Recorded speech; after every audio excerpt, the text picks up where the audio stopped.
the topic of my presentation. It involved the question of sensitive racism and how to deal with that. And I thought maybe that was very appropriate as a topic, in that it's something that's happening today. It's tearing our country apart, and we need to find a way to resolve it peacefully, and maybe a second order cybernetics may be offering the solution. And when I say tearing the country apart, it's on Facebook. I managed to get a lot of friends across the spectrum, and so I'm having, it's just amazing the sort of posts that I'm seeing that are not at all peaceful, and that I'm wondering how are we able to get out of this mess. So if I may, to start with the problem statement, and it's interesting how it's similar to what Lowell did. He said 3 sticks. I'm saying 3 letters, 3 words, dus an artifact, and we have our society getting hysterical. Dus the last thing that I heard was in Wisconsin, where that young black man was shot in the back. Apparently, during the protests, more shots got fired. I don't know whether anyone got killed, but it's definitely there's some sort of mass hysteria going on. And so what is really going on? And then I'm going to continue with the frame that Lowell has offered from the beginning, I guess, as we have a storytelling going on.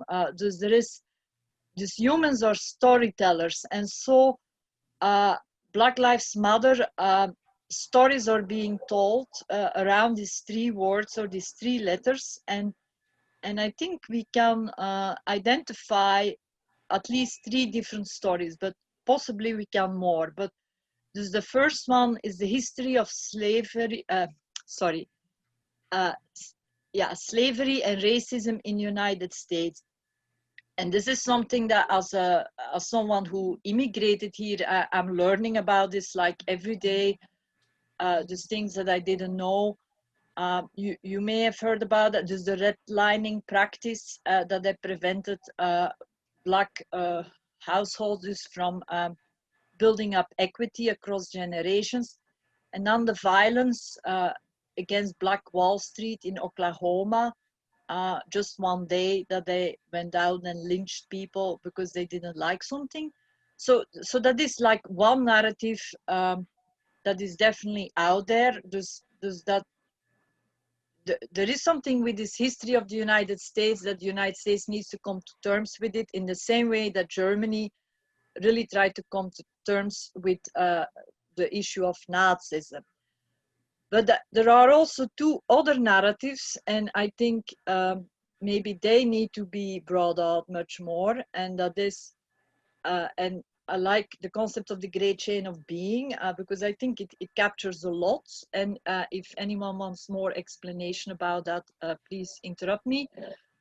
So the great chain of being, there is Arthur Lovejoy, a philosopher who wrote about it in the 1940s. It's a way of thinking of our relation with society that can, at least in the West, be traced back to Plato, but in the East, one finds it in the caste system. And it's kind of saying there is this fixed order, and people really need to stay in a certain place, and they just, I mean, there's no discussion needed. I mean, there is a fixed place, a fixed station, and you need to stay in that place. And then, so that there is today, from what I understand, there is this narrative out there, and the question is it disinformation or not? But what I hear is like in Europe, you have a nobility, and you have still a tradition of the Roman Catholic Church of thinking that they're in charge. And so there are people that want to go back to that. I mean, they want to give the land back to the nobility that got that lost their land. I mean, so there is kind of a movement that tries to recruit students in the universities in Belgium to the traditional way of thinking, and there is an organization that's called Opus Dei, that you may have heard about that, and it's very controversial, but the bottom line is the idea is out there. We cannot deny that there are certain people who think it's their God-given right to be on top in society, and they will do whatever is needed to keep that place. And so we could say that they use maybe a strategy of divide and conquer. So the more they divide people internally, the more chaos there is, and then they can take over that position in the vacuum, the power vacuum. And then the third narrative that I clearly see is that actually people are revolting against the great chain of being, and that they're really, especially the so-called, and I apologize for the words because it's delicate, so there's no way to find the right word, but the so-called white trash is kind of revolting and saying, stop treating us as white trash. We have rights like everyone else. Stop talking down to us. So those are the people that are reacting against the university professors who are coming and telling them how to solve the problems, that they say, we don't need you, we can solve our own problems. And so on Facebook, I see that very clearly. There's people that kind of say, we decide for ourselves what we will be doing, we don't need you. And so I kind of see these three different narratives being interconnected and kind of determining whether you actually support Black Lives Matter, or whether you call it a communist or a pedophile, or I don't know what the latest, a socialist organization, a terrorist organization.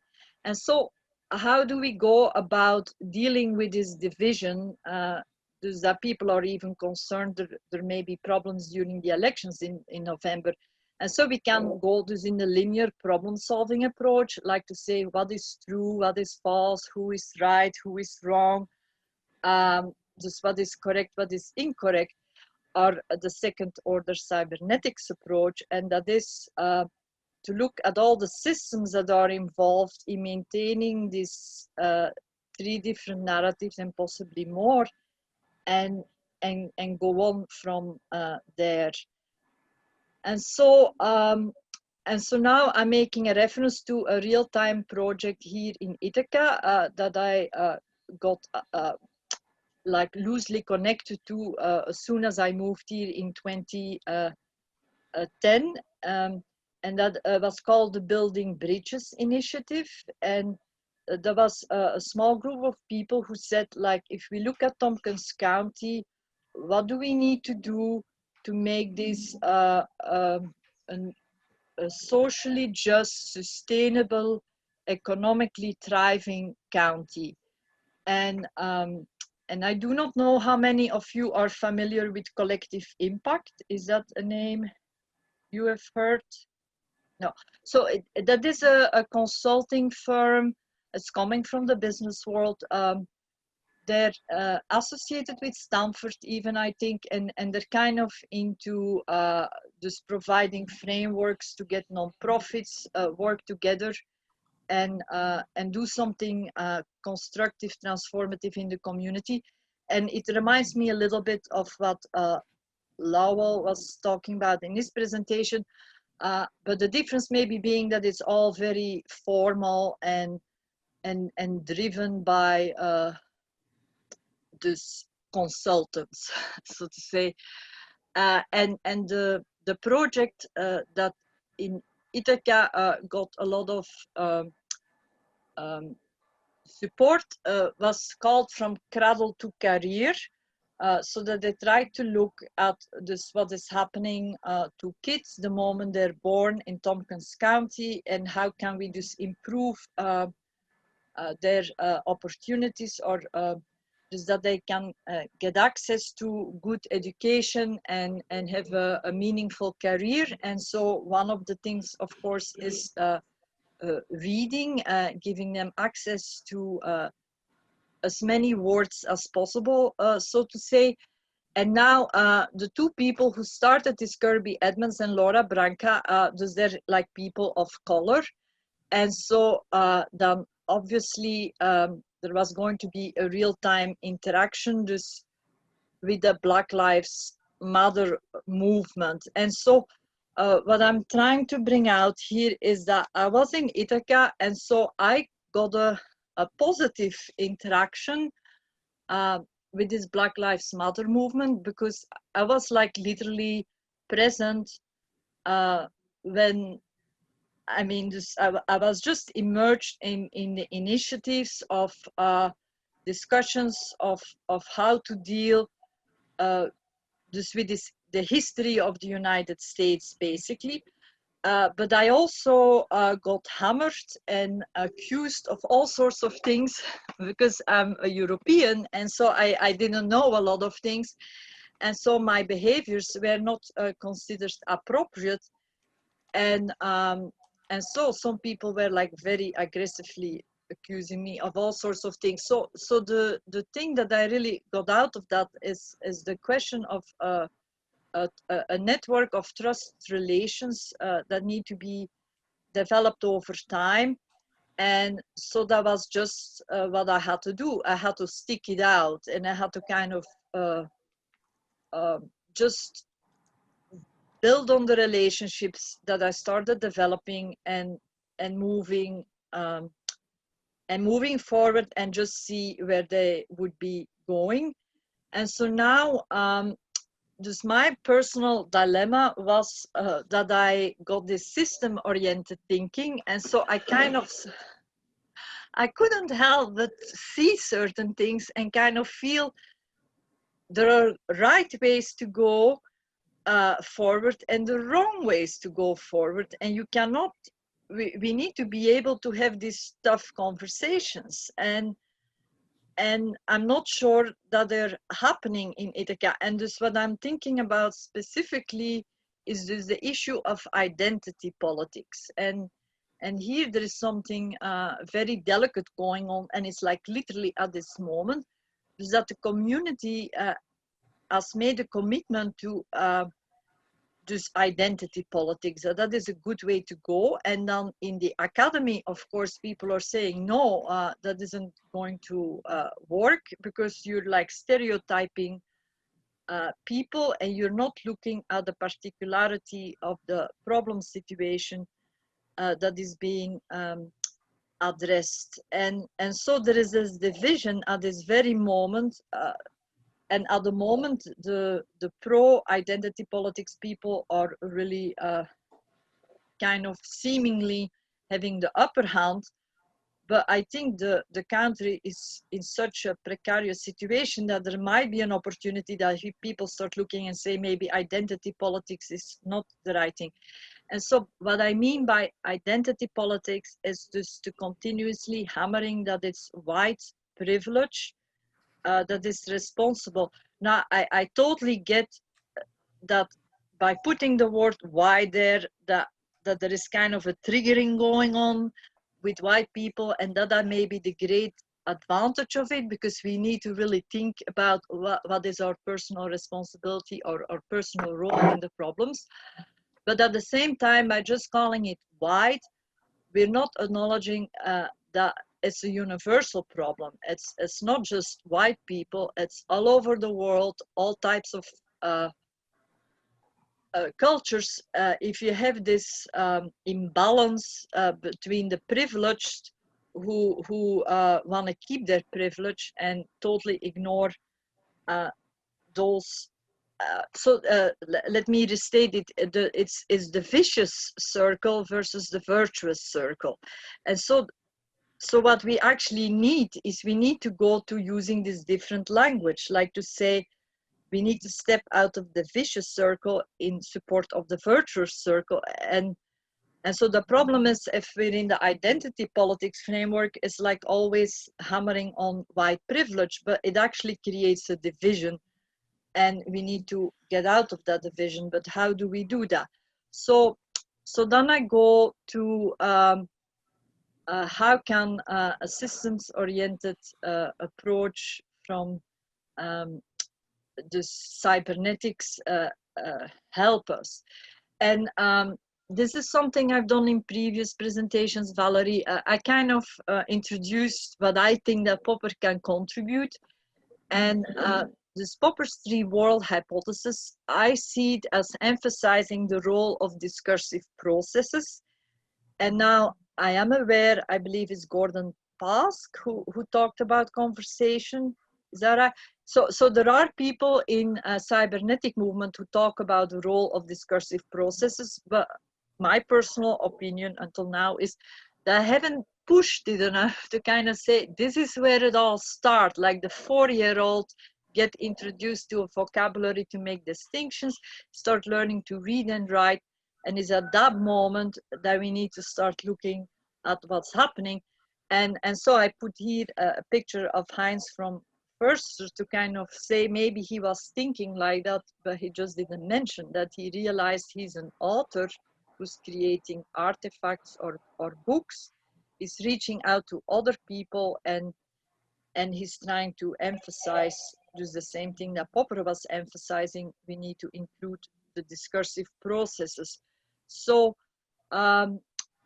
so this, if I take this this kind of little like system, so to say, then I kind of look at my 3 stories that I mentioned earlier, and I kind of point out this, they're the creators of those stories, they're the consumers of the stories, the amplifiers that are like the media, and then also there are some benefactors. And so so those are questions that I'm kind of asking, and I'm not saying the answers are easy, but I believe that not enough people are asking those questions. And I think for some people it's super obvious, and so I'm really mystified why not more people ask them. And I think maybe more people are asking them, but we really need to have a unified framework to ask these questions in a constructive way. And so maybe cybernetics can be that. And now at the bottom I added something that I have not really seen discussed a lot, but it does exist. It comes from Frans van der Waal, his study of primates and their interaction, that he kind of proposed that maybe what set us apart is the ability to manipulate one another. And for some reason, the evolutionary biologists don't want to talk about that. They're just talking about cooperation and group level interaction, but they don't acknowledge that at the individual level, there may be really the charismatic person who's really able to manipulate others. And maybe we need to develop a better understanding of what that entails. And how to develop a better understanding, we definitely need here this a cybernetic approach of thinking of society as a set of interlocking systems. And here I'm picking up of some of the writings of Margaret Mead, the way that I understood them, because I'm still very much a student. And this Gregory Bateson. So we need to start looking just at the family system and how that kind of programs people to think. And from there, they glide into an educational system about which you, Lowell, talked in great detail. And then we have just the work systems, the religious systems, the coordination systems. I call that the nation state, so to say. And then I think, okay, this is supposed to be the, I can't see, sorry,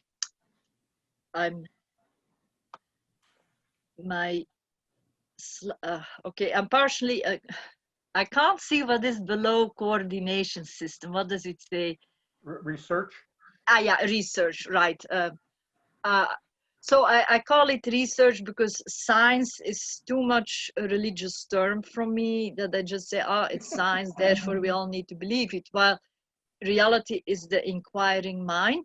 And so that we have these interlocking systems, and so we need to better understand how those dynamics work, and what the points are for intervention. And so again, a family, we're born into it. There is no choice. We're just coming to existence in this family context. Dus there is an opportunity to intervene dus in educational systems, through educational systems, but it can be also work the other way, that the educational system actually brings out the worst. So I'm just setting this up as a model with opportunities to look at certain certain aspects in greater detail. So this is the framework that I'm now thinking through when I think of my interaction with the community here in Ithaca, and that I kind of realized. Dus I was interacting with them verbally. Dus I go to meetings, I talk, we have coffee, we have tea, we have all these discussions. But that I realized certain things maybe we need to write down. Maybe the talking in itself is 1 ear in, 1 ear out. We really need to write it down. So at some moment I decided, okay, now I'm going to focus on writing, and I'm just going to cut all the social relations. And so that is the way, I'm not cutting, but I'm just not going to prioritize having coffee and tea and showing up in the flesh, so to say.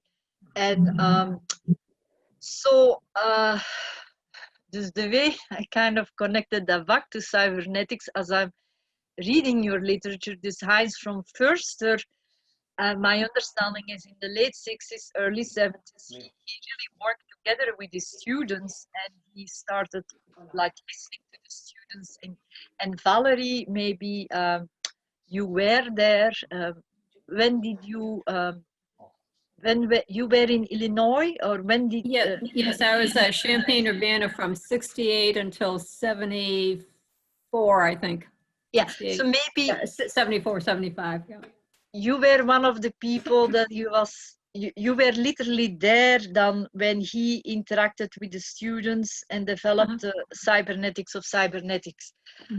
So that he kind of jumped into society, so to say, and just trusted. That's right. He was exuberant. I mean, yeah. So I just read the article, but I kind of recognized that this may be what we need to do now. I mean, look for something and jump into it, and kind of let it emerge, and that what this concept of emergence is all about.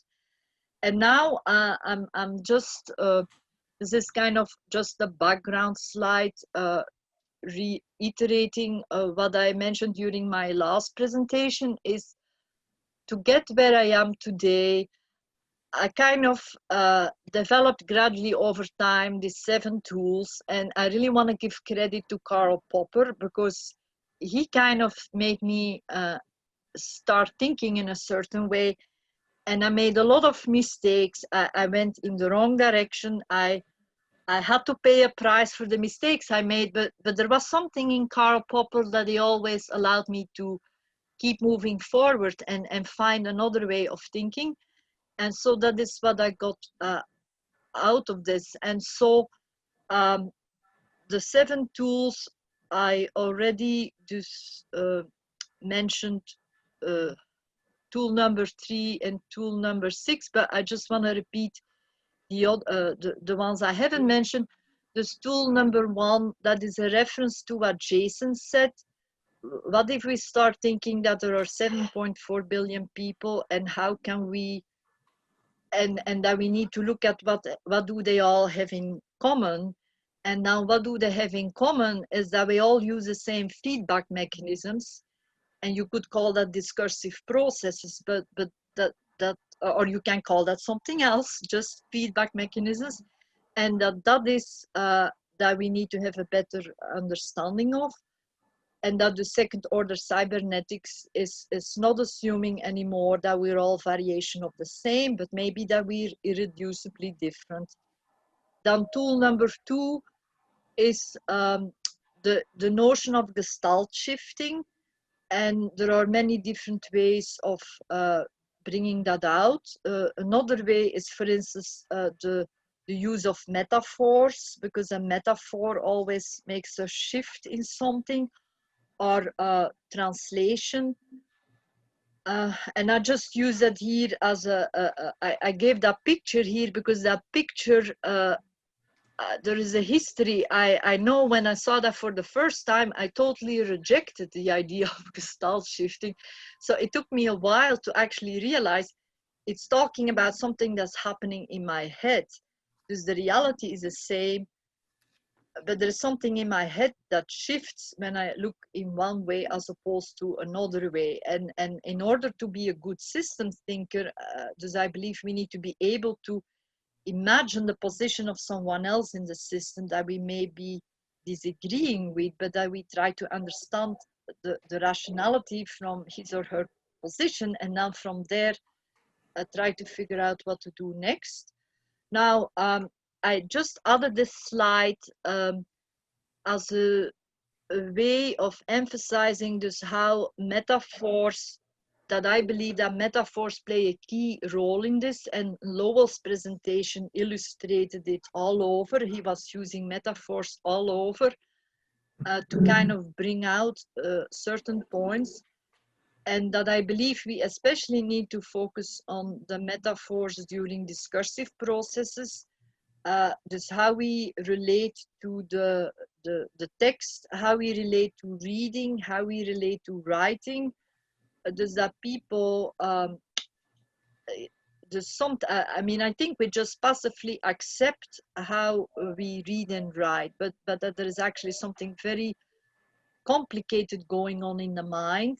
And now when we talk about observation, we actually need to complement that with whatever it is that's happening while we're communicating. And that gives me opportunity to reference Jason's work on communicatics, yeah. The complex processes that take place during communication and the importance of being self-aware of them. Now, here I'm adding a few more references. Just tool number 4 is a book published in 1942, World Hypothesis. I found it very helpful in that it highlighted that there are actually maybe 6 different systems.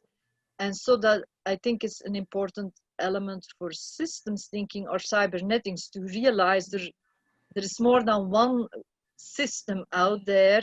If there was one system, then there was no need to talk about it because it's only one. But actually, there are people thinking in different systems. And so we need to find a way to communicate. And so while I was engaged with you guys, I noticed all these references to the work of George Spencer Brown, I believe, and the law of form, and especially the work that Lou is doing on it, Lou Kaufman, and maybe that is something we really need to focus on and could highlight is the art of making distinctions. And this, Lowell, I put your name there while I was listening to your presentation because you were talking the 4-year-old, depending on where he grows up, has a much richer vocabulary. So he's making distinctions from the moment that he's born, and so that there really is something going on that we maybe need to support. And then tool number 5, the principle of charity. I just bring that up because, and let me restate, Stewart had somewhere a paper where he talks about the co-evolution of theories and societies. So we are the producers of the theories, and so we need to be kind of co-evolving. And the principle of charity is something I found in philosophy that kind of emphasizes that we have a choice to always ridicule an alternative interpretation, or try to understand what is sensible behind it, and that is really so important that we kind of learn that practice. And it's not about that we agree or that we endorse, but that we can understand that there is a logic behind it, and then from there again move on. And then this last one is I got that, I have to say, out of my interactions here in Ithaca with the Building Bridges. They organized talking circles, and the interesting thing was that there were different formats, and one format is you had to meet every week for like 6 weeks. And I really experienced a transformation while I was in these talking circles, and it happened every time. And I came into it with resistance, one way of thinking, and I came out with it another way of thinking. So now they were not perfect talking circles in any way, but what happened is I started looking at this word circle, and there is a huge literature on the circle as a symbol that might help us contain the linear thinking, or the great chain of being. And I put to the right the great so what you see in these figures is a mind, and the mind has a frame of reference, like how do I relate to the world. And so on the left you have a mind that's doing an effort to think in a circle, but to get there, of course, that mind has to do a meditation for a couple of minutes to kind of say, now I need to listen. And on the right you have a mind that is gung-ho on getting things done, and has already decided what is more and less important. And so that is a mind that's not ready to listen, that is ready to do things. And so so it's about interacting between these two structures. So so in conclusion, I gave you a set of drawings, I guess, and this the three world hypothesis, and a model of society as interlocking systems. Then I made mention of a book, Stephen Pepper. I just mentioned this as a starting point, because of course there's much more written on systems, and so we can reorganize it and take someone else as a starting point, but to kind of say there is a literature out there. And then also I mentioned 3 kind of commitments that I learned I had to be self-reflective on. And so then we are in a position, I guess, to kind of recognize, I think what is special about second order cybernetics is a value driven, and we need to, it might be helpful to just say that up front. And I thought Lowell brought that out nicely when he said, made a distinction between vicious and virtuous as 2 words, and that to understand where these values are coming from, dus we need to go to the family system and see how that family system is thriving and interlocked with all the other systems in society. And that concludes my presentation for now. Excellent. Thank you. Excellent. Thank you. Jaimi, could we go back to your interlocking system of family to nation, state, and research? Yeah. Yes. Number one, that's excellent. I mean, Bateson tried to go from family systems, educational systems, research systems, etc. But looking at it as an integrated system of Russian dolls, in a sense, Yeah. Each one within the other. It'd be interesting to have presentations by people on each of those systems. And how does that relate or not relate to the other on your concept of the story, integration of the story that amplifies, supports, diffuses the interrelationship of those. So we need, that's kind of an interesting template for us to be thinking of having speakers in the future to talk about. But then we need to be looking at the system of systems that integrates all that. Because that's where you get the resistance to social change and using your mental map as trying to imprint the world versus interacting with the world and getting an emergent structure. So I'm aware of the reductionist reasoning, and I think what I kind of learned by practicing Popper is that is a mistake, that it's really the circle more, and now I'm not doing a circle here, but it should be, whenever I have some time, I figure out how to put this in a nice circle, because I kind of developed this quickly. But dus the family system is definitely where it starts, and I think that really should be pushed much more. And Lowell, that gets back to what you said about rites of passages.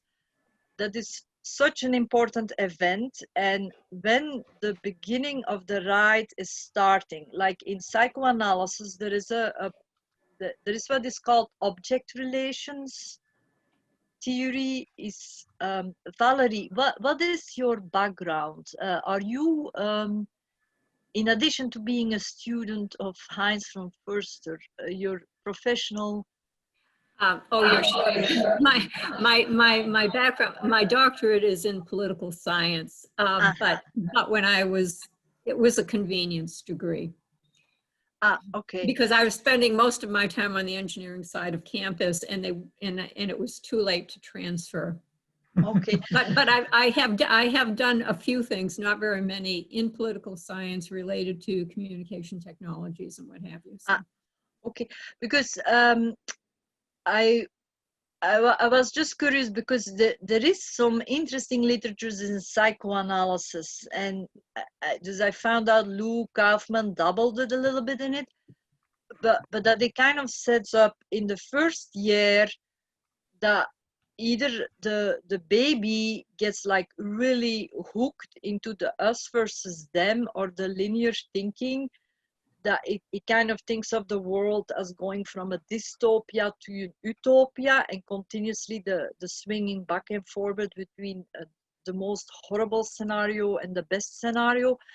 And then that around maybe the month 6 months, that the baby is introduced to a more feedback type of thinking that doesn't require those extremes. And so that it all depends then on the culture where the baby is growing up, and the sort of feedback that it gets, that it is able to move to this more integrated thinking. And so that this obviously, this how the baby grows up depends on all the factors influencing the family system. And so just while the family is the first thing, it's definitely interconnected with everything else, because they all kind of determine how the family functions as a system. So anyway, I just want to point that out. Just that I don't think of it in a reductive way. I think that's actually a problem. And if I may just expand on that, I take Darwin as the one who helps us see that way of thinking, and also maybe Charles Sanders Peirce and abduction, Lowell. Dus in abduction, we anchor our reasoning in the present. That's the way I think of it. Is given where we are today, what is the most plausible explanation about what happened yesterday? And so that abduction, we always start in the present, and then we go do a loop into the past, and we go one day further in the past and one day further in the past. And what we are struggling with is that other way of thinking that starts with what happened on the first day of the universe, and that comes from our religious institutions. And so that say we first need to know what happened on the first day of the universe, and then from there we use it as our base, and we build our entire knowledge system on that. And so that is really the challenge, to make people realize, no, let's just start today. And what we are 100% certain about today, and what are we certain about, is we're discursive animals. This we're in a network of discursive processes, and we need to understand them to understand how we fit in the system, because it helps us see how we communicate with the system. And then that gets back to what Jason was saying about communicatives. Communicatives. Yeah.